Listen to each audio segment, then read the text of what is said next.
Hazur, there are many questions regarding the wars in Islamic countries, violence and fighting, and why it is so that in the Islamic countries there is so much fighting. In fact, this is the fate of every religion after it grows old, that the followers of that religion have many infights.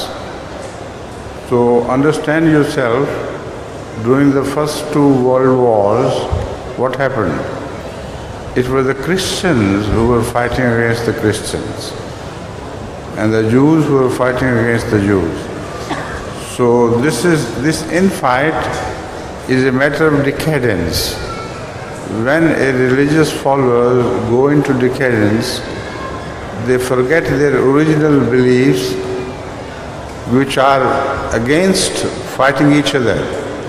According to Jesus Christ, peace be upon him, if one slaps on your one cheek, offer the other. But that is not happening in Christian world today.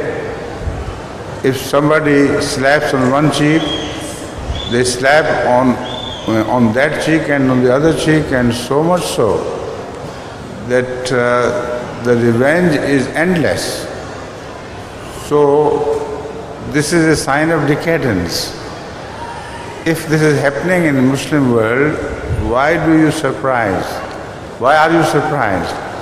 The Muslims are also going through a period of their decadence, and they have many infights between Shias and Sunnis, and Sunnis and Sunnis, and Shias and Shias. There is no end to their mutual wars. Like in Afghanistan, it is the Muslims who are fighting the Muslims. They are not fighting any other person than the Muslims themselves. So, as I have said, this is only a sign of decadence of Islam.